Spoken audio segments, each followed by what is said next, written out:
welcome back to my channel about medicine, med school and being a doctor in Australia. Today we're talking about interview tips and what I've learned over my time. This video was inspired by somebody at my own med school asking for some tips on how to answer these questions because they're coming up to their internship interviews. Yes, starting now and over the next few months, interviews for junior doctors will be happening across Australia. Med school interviews will follow. These tips based on junior doctor interviews will apply to med school interviews too, because ultimately what they want to know is if you're going to make a good doctor or if you have the capacity to grow into being a good doctor, as well as if you're likely to be successful in their med school program.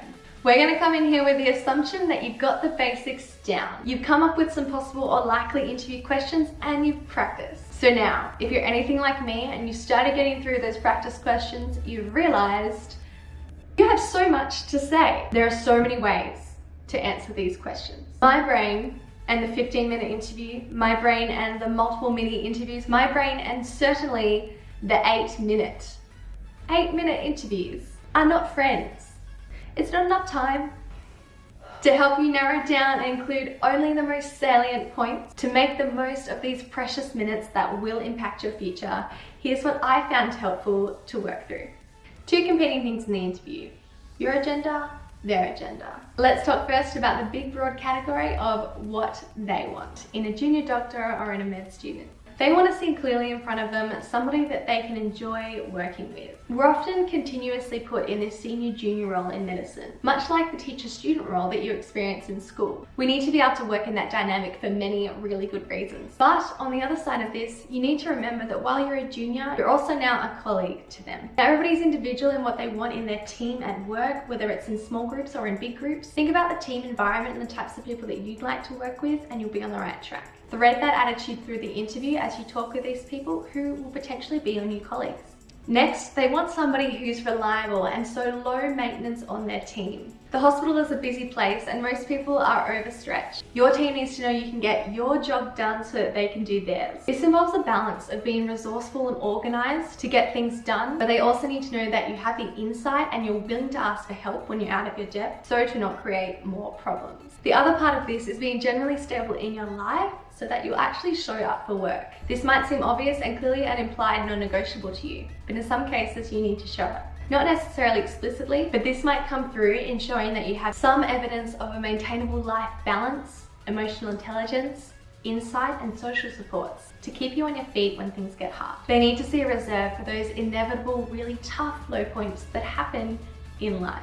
Another thing they want to see in the person in front of them is somebody who will contribute to their hospital. For big hospitals, research is often the most important thing in this climate. But also think about things like teaching and leadership if research really doesn't align with your goals. This is why you can go to the hospital's about pages and read about their values not only in a sentence, but also by seeing projects and campaigns that they're proud to be advertising and working on at the moment. Last year, for example, I saw one of the hospital sites was proud to be talking about an internship program that they have for junior doctors and doctors in training. There are hospitals that are particularly proud of their teaching programs. Perhaps you're interested in contributing to those later as well. One of my better interviews from last year was at the Royal Prince Alfred in Sydney, and I did get offered a job. I remember feeling so full of energy and excitement in that interview because I had so many genuine reasons for why I was so impressed by and why I wanted to work at RPA. One example was the teaching podcast that they have. It's called On the Wards, by the way. If you want to look it up, so good for junior doctors, so good. On the wards. While I wanted to, I didn't necessarily need to contribute to the podcast itself. The podcast was a surrogate marker to me of their culture of large-scale, widely available teaching, information capturing, building and dissemination, and I wanted to contribute to that culture. I strongly feel that information consolidation and dissemination is something that we desperately need to grow exponentially into the new wonderful thing that medicine could be in the world. Some of you, like me, may feel very small in what feels like a big system when you're in such a junior role, but there's always something that you can contribute. You need to find that, believe in it, and get it across to the interview panel. Another part of your contribution pertains to your longevity in their hospital system. Are you likely to stay or come back in their eyes? It's not a small or inexpensive task to invest in training and teaching new employees. Are you someone who the training and teaching will be an investment for them and be accumulating into goodness in their hospital system? Or will they see their effort and resources be shifted and diluted into other hospital systems? This was certainly a new concept for me that I had to be told from somebody else. I used to think that as long as everybody was learning everywhere and we were all shifting around, everything would even out in the system, all the hospitals did a bit of teaching, all the trainees grew. It all works out. From the other perspective, it is reasonable to believe that hospitals do need to look out for themselves. Re-employing and retraining is expensive for hospital systems, and we all know that hospital systems are always short on money and therefore looking to save wherever they can. So if you're looking to train in lots of different places to get wide exposures and experiences, that might be something to consider not highlighting in the interview, for example. Probably something I learned the hard way. Instead, if you do have an interest in a longer term stay at the hospital, highlight that. That should be seen as a really positive thing in most cases. Tell them why. Great teaching programs. This is the area of specialty research or specialty clinical practice that you love. Long-term family prospects, family already living in the area, lifestyle, let them know. Okay, now that we've thought about the hospital, employer or med school's perspective, it's time to think about what you want to get across in your short time. Who you are and why you think you'd be good for the job. You need to pick your strengths, but the key is pick only a few and make those strengths adaptable for the interview. Yes, there will be some specific questions in the interview. However, 80% of the interview questions asked across the different hospitals will have the same underlying themes, just questions asked in a different way. Some examples of these really common themes that I've been asked over and over again across the time include: why do you want to go here? What will you contribute? What are your plans for the next 12 months, 5 years, for the future more generally? What is the role of X, intern, resident? Questions about or demonstrations of teamwork. What's an example of a mistake you made, how you rectified it, or what you learned from it? Side note, you should use a genuine mistake here as opposed to a sort of fake flaw like, oh, I'm a perfectionist or I work too hard. But this question can still be used to genuinely communicate a strength. You made a mistake, like all of us do in medicine and continue to in medicine. The point is, what strength did you use to overcome this mistake and make everything better? And if you couldn't make anything better, how did you become better for the future? Strength. Carrying on with the themes again, medical or safety dilemmas, emergency scenarios or ethics scenarios. And finally, we can't forget the last question, which is any questions? The answer is yes, of course. If you're interested, you always have another question. While they are the common themes, these themes get dressed up and asked you in questions that look different on the surface. But at the heart of these questions, they're wanting to pull the same things out of you. It's confusing and overwhelming and very time consuming to try to come up with specific answers for these specific questions.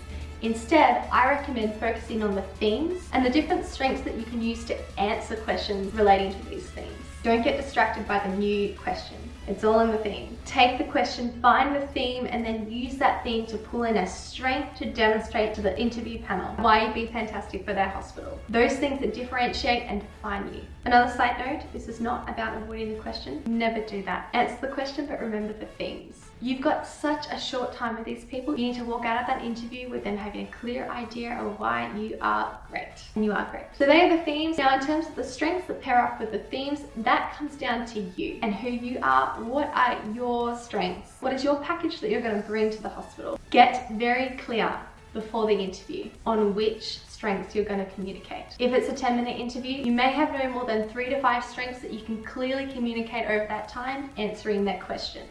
Picking 3 will probably make you more concise and focused. Picking 5 might be a bit much, but it might make you more adaptable. 5's fine if you know that you might end up still omitting a few and you're still content with that and know that you've gotten across what you wanted in the interview. Some examples of strengths if you're looking to pinpoint some. You're a good learner and adaptable. That's important for a junior doctor. You're going to be thrown into lots of different scenarios and you're often going to be on a steep learning curve. You're dedicated to continuous learning. You're good under pressure. You're a good communicator. You're a good team member, a good teacher. You're academically inclined. You're keen on research. Have examples of research or audits. You're meticulous, safe, potential to grow and contribute in different areas, strong future goals, research, teaching, training, experience, maturity. The list goes on. What are your strengths in the context of medicine or being a doctor? If you're lost, think about your picture of what a good doctor is, or think of somebody that you look up to as a doctor and why. The things that you admire in them are probably things that you have in yourself, things that you want to grow into in yourself. So they're things that you value.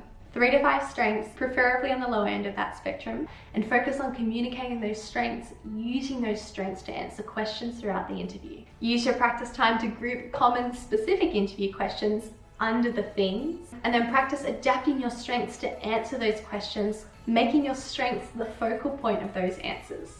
I know it's difficult and seems onerous, but it's worth sitting down and thinking of examples, specific examples, as evidence for those strengths that you want to communicate. Give a story with conviction. Having these strengths also helps you to tie up these stories that can sometimes go off track or seem long-winded at times when you're under pressure. You can use the strength to tie up the story in a little ball. You can confidently finish your story with, for example, so this was an example of a difficult situation that I was in that I was able to negotiate by being a good communicator, or that I was able to help the team out of by acting as a leader. Or, for example, this is a demonstration of my dedication to continuous learning. If your strengths are consistent throughout the interview, thread throughout the interview in all of your answers, you'll leave the room with the interviewers clearly remembering why you're going to be good for their team, as opposed to just a vague feeling or idea of who you are.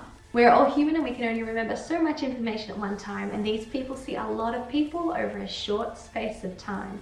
That's a lot of information. You want to make it clear and concise so they have a good feeling about you at the end of the interview, so they can pick you out and justify and fight for you at the end of the day when it comes down to deciding between them who they want to pick. Now, I can't finish this video on what I see as the fundamentals for interviews without this last tip. There are so many good things about each and every one of you. Everyone in our own right, we have our individual niche of goodness, our strengths and our weaknesses that bring us together and make us who we are. We're useful and important and will contribute for different reasons. You're the best at being yourself. As difficult as it may be, you need to try your best to be yourself in the interview. You may be feeling really nervous, and that makes it hard to relax and bring yourself out. And rightfully so, because you're lined up next to all of these brilliant people, and the interviews are seeing brilliant person after brilliant person after brilliant person who's done this, this, and that. But you need to remember that you're brilliant in your own right, and so is everyone else, just in different ways. And you'll never know what the interview panel are really looking for. My best tip for in real time when you're feeling this pressure, firstly, you've got 10 minutes. It's not very long, yes, but there's enough room for every time you answer a question, for every time you need to think, to take a big breath for a few seconds and start on a strong note, knowing the direction that you're going with and speaking with calmness and conviction. When you say something that you're proud of and that you feel is meaningful, pause and let it sit. Let the panel take it in, feel it, and remember it. You have all of the time in the world for those important pauses. Finally, when you find yourself uptight or nervous or feeling judged, rightfully so in this context, instead of thinking that the interview panel is looking to uncover your flaws, I find it a more useful thought that they're digging and trying to find our strengths. They're trying to find the best people for the good reasons.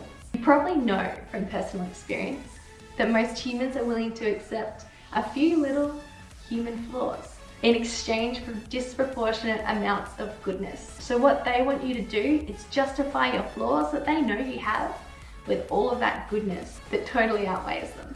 They might not be thinking that. They might actually be thinking they want to uncover all your flaws, figure out all the bad things about us. But that thought's not going to make me do very well in the interview. So throw that out. That brings us to the end of this video on my tips around the fundamental principles of interviews, in my opinion. Things that I wish I could have known or been able to take the time to think about before I did my first few interviews. If you're anything like me, you're probably also looking for those actual specific 2-line interview questions that they ask, word for word. If you'd like me to do another video on those more specific questions and how I might go about answering them, let me know by commenting below. Comment the number 2. And I'll know that you want to see that video. Subscribe to my channel if you like videos like this. Give me some video suggestions, what you want down below as well. Thank you so much for spending time with me today, and I'll see you guys again in my next video.